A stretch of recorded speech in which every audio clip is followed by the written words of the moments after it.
Hello gamers, welcome back! If you're craving epic exploration in massive interconnected worlds where every double jump or dash unlocks hidden secrets, backtracking feels like treasure hunting, and bosses test your platforming soul, Metroidvanias are your jam.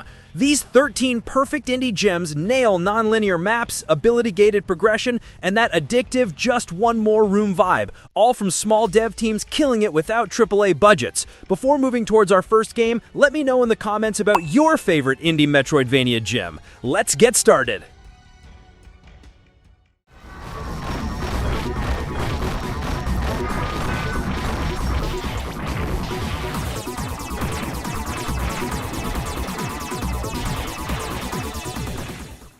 Blade Chimera. In this game, you are plunged into a gritty post-apocalyptic Osaka as Shin, a demon hunter with lost memories. The world design is rich. Pixel art backgrounds mix cyberpunk with horror, giving every corner a heavy, haunted feel. Your partner here is Lux, a demon that morphs into a magical sword, isn't just flashy. She shields you, helps build platforms, even warps time, letting you access hidden zones or revisit old areas once you unlock her skills. Combat stayed tight. You mix guns, whips, greatswords, demon blade attacks, and try combos, upgrades, skill tree unlocks.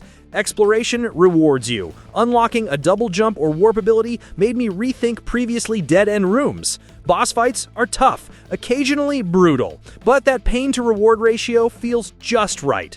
The story isn't some overly deep epic, but the gradual uncovering of Shin's past and what happened to the world kept me invested. For me, Blade Chimera nails that balance. Moody world plus visceral action plus satisfying exploration. Before many of you were even born.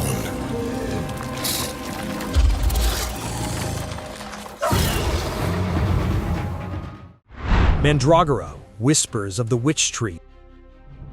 In this game, you get into a dark fantasy world called Fealdum, creepy, beautiful, and full of dread. You play as an inquisitor, tasked with rooting out evil while reality slowly warps under a force called entropy. From the start, I loved how deep the customization is. You get to choose from 6 classes, each with its own talent tree, passive skills, and tons of active skill upgrades. Combat feels serious, dodge, parry, strike, with enough flexibility so I could go melee heavy, or lean into magic, or mix both. Bosses and enemies are brutal. You have to learn timing, patterns, and sometimes even second-guess the fight. Walking through twisted castles, cursed forests, and ruined towns with that haunting art style and heavy soundtrack felt like walking through a gothic nightmare in the best way. It's harsh, immersive, and it made me feel like I was fighting not just monsters, but fate itself.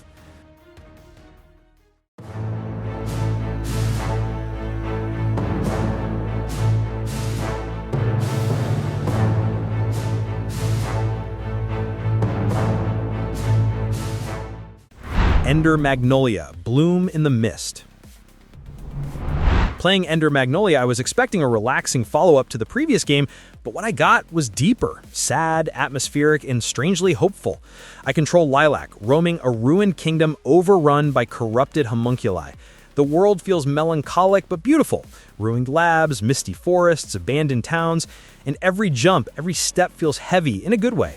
Combat and exploration are Metroidvania style, platforming, ability unlocks, exploration, but the twist here was, instead of fighting directly, I purify corrupted homunculi, then summon them as companions to fight for me. That brought a layer of strategy and care. These aren't just tools, but once living beings you're trying to save and redeem. Music and visuals hit emotionally. Sometimes I just pause to take it all in. After finishing a dungeon or saving a homunculus, it felt rewarding in a bittersweet way. This game reminded me why I love Metroidvanias that treat story and mood as much as action.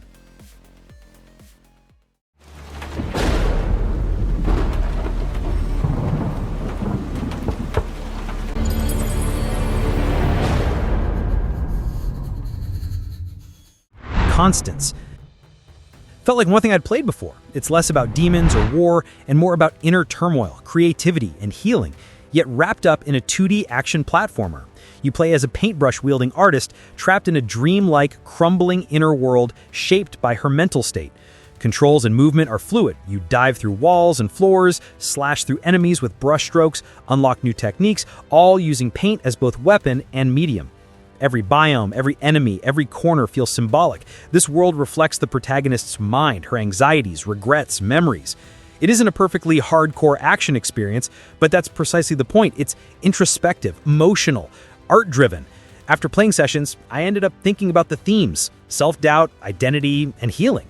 Constance isn't about flashy combat or epic boss rushes, it's about journeying through inner darkness armed with paint and hope.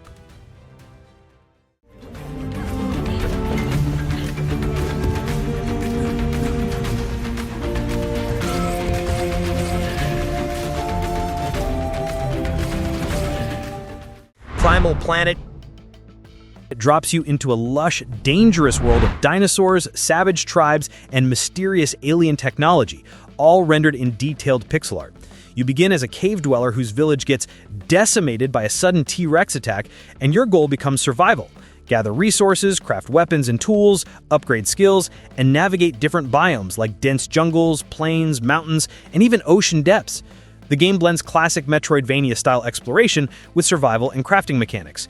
Combat against dinosaurs or alien-spawned threats isn't always mandatory, sometimes stealth or traps are the smarter option. You can also play in local co-op. A companion dinosaur, a Sinosauropteryx, can accompany you, making it more dynamic and fun. Storytelling is largely nonverbal. Background events, atmosphere, and environment tell the emotional tale, the desperation, loss, hope, and mystery of survival on a Dinovia. If you like pixel art Metroidvanias with a survival vibe, danger, variety, and raw atmosphere, Primal Planet offers a unique, emotional ride.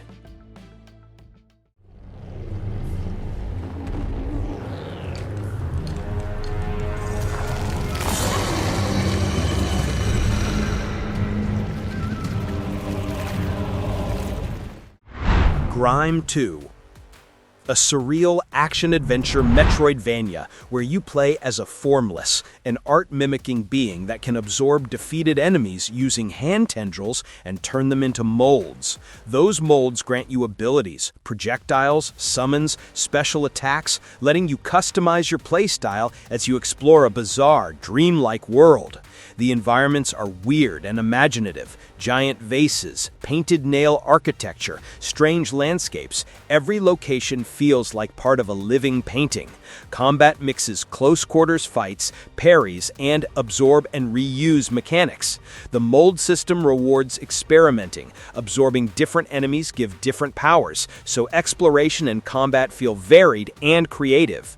Boss fights and enemy encounters are expected to be tougher and more frequent than the first game, according to devs, and you'll need to adapt often. For players who love Metroidvanias, weird surreal art, experimental combat systems, and variety, GRIME II seems like a strong pick once it launches.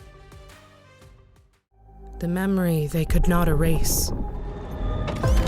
You tread long-forgotten paths. Echoes remain, the linger of faded voices.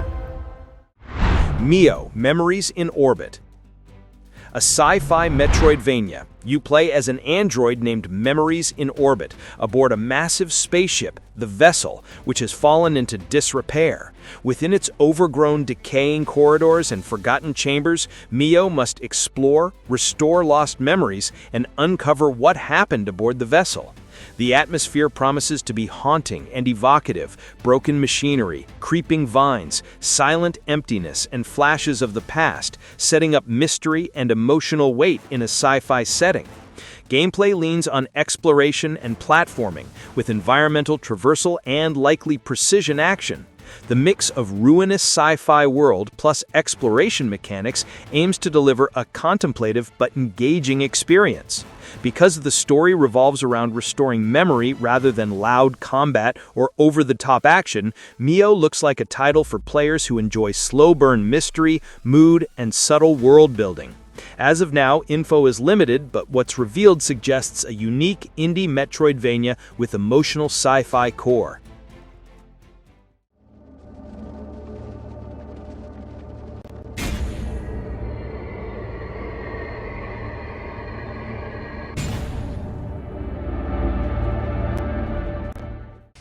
Nyana, listed among Indie 2025 Metroidvania action-adventure titles that blend traditional exploration and spell-based combat with a twist.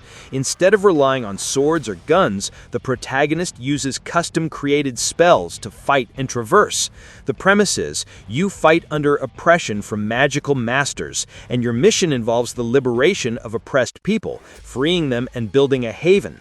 As more people join, they bring resources, which let you build structures that unlock more abilities and expand options. Combat and traversal aren't just about fighting, sometimes enemies are used strategically, not always directly confronted. Resource gathering, magical builds, and strategic decisions seem central. Visual style hints at hand-drawn or stylized design, with oppressive yet mystical world-building. The mixture of liberation narrative, custom magic combat, and world-building mechanics looks promising for fans of different Metroidvanias. That said, public info on Nyana remains limited. Many details, exact release date, and full feature set aren't yet confirmed.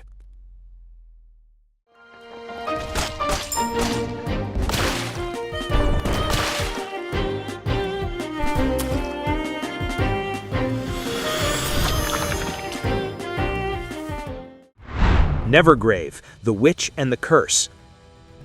This game fuses Metroidvania-style exploration with roguelite mechanics, but with a twist. Your character isn't a warrior or mage, but a cursed hat that can possess defeated enemies and use their abilities. Dungeons are procedurally generated. Each run can give different layouts, enemy placements, and loot. That randomness, paired with the hat possession mechanic, means every playthrough can feel new. Between runs, you can return to a ruined village and rebuild, build facilities, farm, craft, and prepare for the next dungeon dive. This base building and resource management gives a sense of progression, even if a run ends badly. Gameplay is 2D action, with magic, enemy possession, platforming, procedural level design, and intense boss fights. Important skills like double jump are learned via artifacts. Also, this game supports up to 4-player online co-op, so you and your friends can explore dungeons, experiment with powers, build your village together, and dive again.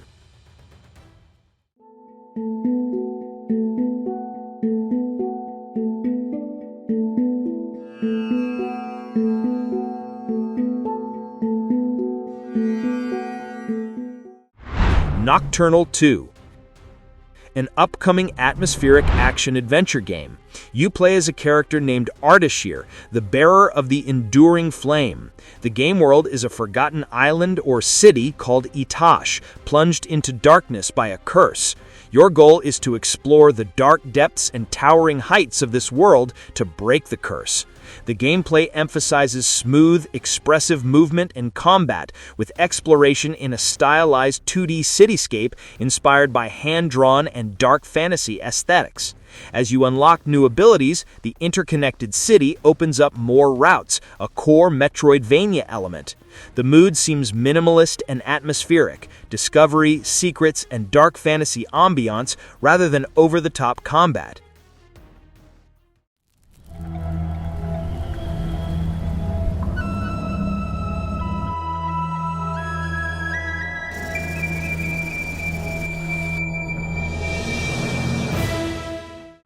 Tales of Fate. This one is an action-adventure Metroidvania game set in the fantasy land of Fauna, populated by anthropomorphic creatures. You can choose among 3 playable characters, Reynard, Varkin, and Call, each with different movesets and playstyles, and switch between them on the fly to adapt your approach in combat or exploration.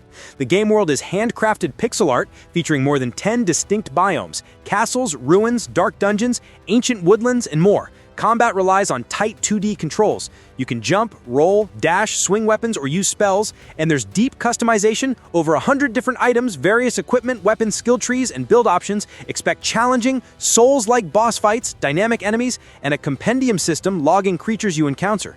A free demo is already available, letting players explore a slice of the world, try out combat mechanics, and get a feel for the gameplay. The full release is planned for 2026. The story of 2 brothers, divided by fate, and all those who are bound to their tale. Volunteer Ascension.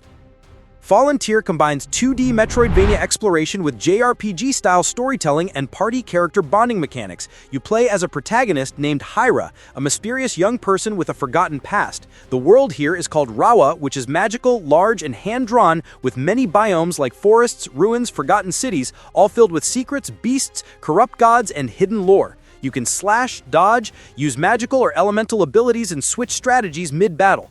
Over 150 enemies and many bosses are part of the challenge. You also meet fated bonds, companions with their own skills and story arcs. Recruiting and building relationships seem integral, offering variety and narrative weight. Moreover, the world reacts to your actions. As the story unfolds, the world changes, paths open or shift, secrets become accessible only after certain story beats or choices. Visually, the game emphasizes hand-drawn animation and a rich art style inspired by classic JRPG and fantasy aesthetics.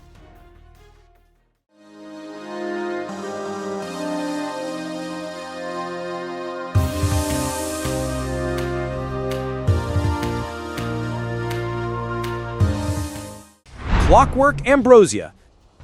This game aims to blend steampunk plus Metroidvania plus 2D shooter plus weapon customization in one indie package. You play as an airship pilot engineer named Iris, traveling to a strange island full of magic, monsters, robots, where science and madness collide. Core appeal, weapon building. You can craft modular weapons, combining parts or mods to build shot splitters, missile launchers, sniper-type guns, or heavy hitters. This freedom gives the combat a creative, experimental feel. You choose how you want to fight.